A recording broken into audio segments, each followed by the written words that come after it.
Assalomu alaykum rahmatullohi va barakatuh. Siz bilan Huriya Anvar, Sifra Coach, Life Coach.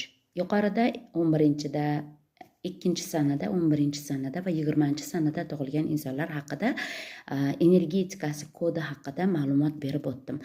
Endi esa Life Coachlik tomonidan hayotdan sizga misol keltiraman.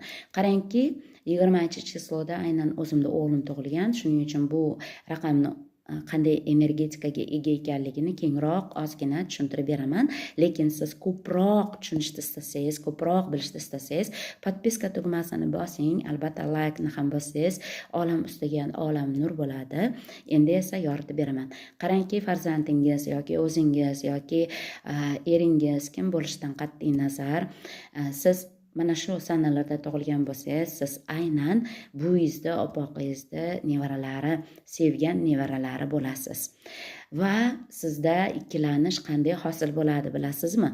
Onasi agar buvisidan, qaynonasidan yoki qaynotasidan qizg'onsa, albatta bola kimni tanlashni bilmay qoladi.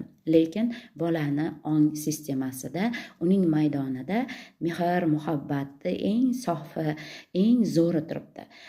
Qariyalar esa bu energetikani nihoyatda izyuminkasi deyiladi, ya'ni mag'zini bilishadi, ta'mini bilishadi. Shuning uchun bu bolalar aynan kimda bu energiya sof bo'lsa, mehr, muhabbat, xotirjamlik, sakinat va albatta ishonch o'ziga, Allohga ishonch, bular o'sha maydonga talpinadilar. Bularda ong sistemasi shunaqaligi uchun ular sizni yaxshi ko'rib yoki buni yaxshi ko'rib ajratmaydilar.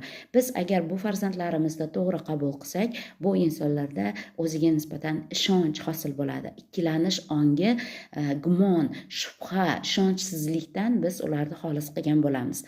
Yana bu insonlarda qalbi elegantni, ya'ni sof bo'ladi. Yana siz agar bu o'g'lingiz yoki o'zingiz yoki eringiz mana shu sanalarda tug'ilgan bo'lsa, agarda bir soni bor insonlar, bir kodidagi insonlar bitta gapirsangiz, bittada tushunsa, bu insonlar tushunmayotgan bo'lsa, aynan o'zimda shu holat bo'lgan. 14 yoshdan keyin o'zini energetikasiga farzandim o'tgandan so'ng, unda tezlik pasaygan va shundan so'ng sekinlik, passivlik bilan harakat qilgan, lekin bama'ni ish qilishadi. Mana shu joyda juda ham o'ta alhoh bo'lganman. U endi o'rganganimdan so'ng bildimki, ular hujayra darajasida his qilib, tushunib, 2 kun yoki kamida 2 soat vaqt bering, shundan so'ng hamma ishni zo'r bajarishadi. Yanada kengroq ma'lumot